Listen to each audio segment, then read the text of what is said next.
I found out about this fight in December, and my anxiety level since December has been unbelievable. This is probably the most anxiety I've had over having a fight. It's probably the worst part about preparing for an MMA fight is preparing for the fight, thinking about it every single day, every day before I go to sleep, every time during the day that I'm not doing something else, I'm thinking about the fight. And that anxiety level, all that stress and the fear and the worry, I mean, that just works up on you. And that's definitely the toughest part. I mean, you'd be stupid not to say that you're not scared going in. I think fear is a good thing, but not letting the fear overtake you. You have to let the fear just ride, and you have to overcome it. You have to become one with it and just accept it, and then just get in the ring and do your thing. Well, it started with MMA. I got into MMA in 2002 is when I had my first fight, my first real MMA fight. I was actually fighting a lot of amateur boxing, had entered a Tough Man competition in 2002 as a light heavyweight for the FX Tough Man Championship and won the Denver Championship. Had 7 fights and won all 7 fights and became the light heavyweight Denver Tough Man champion.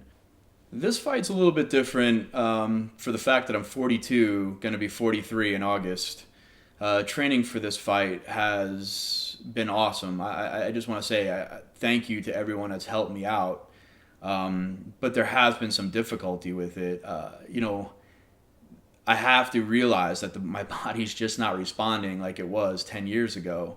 Those fast twitch muscles and things like that.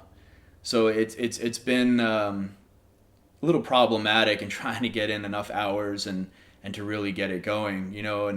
And in 2002 when I first started fighting, I had my son. I was divorced at the time, but I had much more time to train, and now I've got a full family, a 5-year-old. I'm remarried. I'm got a lot of things going on, and trying to find that training time and time for family and work and everything else that I do.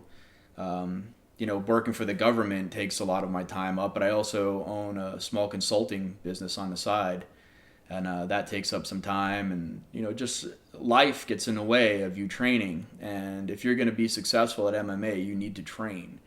And I was putting in about 12 hours a week training MMA and doing the other things that I was doing, and it just really starts to wear on you. My name's Fabbricatore. I train at Portela Brazilian Jiu-Jitsu. You can expect that when I get in a cage, all it's going to be about is winning. I need to win this fight. I want to win this fight, and there's no other options. There's anxiety backstage, but once my music hits and we start to walk down toward the cage, it kind of just goes away. I kind of let that fear just wash over me, and I say, all right, I'm in the moment now. This is a reality. We're going to get in the cage. You know what to do. Just do it. So once that music hits and I start to walk toward the cage, it really doesn't sink in to the point where I get frozen with fear. I actually get more motivated. I know that I have a job now to do, that I'm going to get in there and I'm going to fight, and I'm going to be successful at it. And it's that time for fear and that time for anxiety that is built up over the months. But when it is time to get in the cage, it's time for business, and I get very focused at that time. And the only thing that's in my mind is now winning the fight. A fight is like a storm. Things are just happening as you go in, and if you're trying to make something happen, you're not really watching out. So I'm going to go in there and I'm going to do what happens. I'm going to go in there if the fight starts standing, and I've got to keep it standing for a little while and watch my defense and tactically get in there and do a takedown and bring him to the ground. I'm going to do that. I'm not going to be looking for the takedown every time, because then you're not looking for punches to come. So, I'm going to go in there looking at everything, and then I'm going to make things happen. And when they do happen, I'm going to take advantage of them. So training out at DCR MMA and looking forward to a victory. That's about it. This is my 8th MMA fight. I've never seen him fight before, but it really doesn't matter.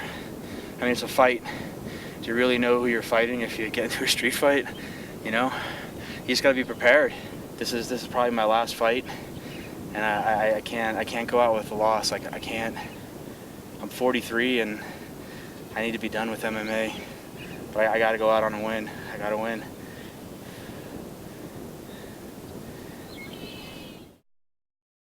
Justice Fabbricatore. He's an independent fighter facing off against the DCO MMA fighter wearing the black trunks, Mr. Nate Roberts. And Mr. Fabbricatore is a gentleman who we have great respect for, Ron. He's basically dedicated his life to public service, having been in the military, and now he's in law enforcement and going for the standing ankle lock early on. That's a tough one to get. And elects to go for some ground and pound and takes a kick to the face for his troubles, does Fabbricatore. Roberts doing a good job getting his feet into position for defense there. Fabbricatore going for the leg toss guard pass. Doing a nice job of staying patient right now, JR, is Fabbricatore. Yeah, and he waved Roberts up and then closed in to punch him in the face. Just kidding. Roberts back to standing. Here we go. Oh, big shots by both fighters. Nice tight. Each looking to land solid. Very nice tight defense by Fabbricatore, a.k.a. Justice. And staggered is Roberts. Fabbricatore's going to try to close it out here. Roberts firing back hard. Wow, these two are going at it, JR. Look at this. And the crowd is loving it. Oh, my goodness. Looks like Fry Takayama in there. It does. Oh, my goodness. And a big takedown scored for Roberts. Nice job changing levels. Fabbricatore has head control. He's going to be able to turn it over and come out on top here. This is a dangerous spot for Nate Roberts. Head pressure now for Fabbricatore. Lost his hold on the choke.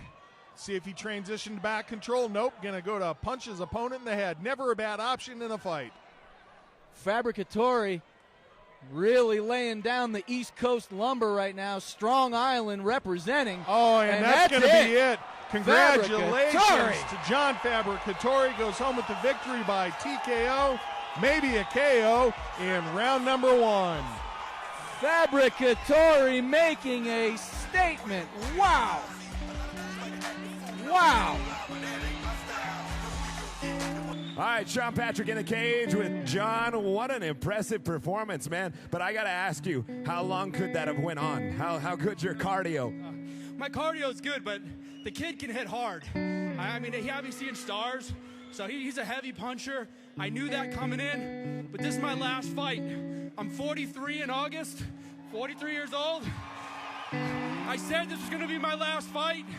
I wanted to go out throwing punches. I wanted it to be an exciting fight.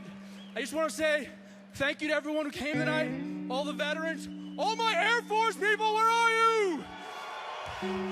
I was security forces for 5 years, served in Desert Storm, 52nd SPS, the 319th, 4404th in Saudi Arabia. Thank you, guys. At 1 minute 41 seconds into round number 1, referee Mills has called a stop to this fight, declaring your winner by TKO, John Justice Fabbricatore.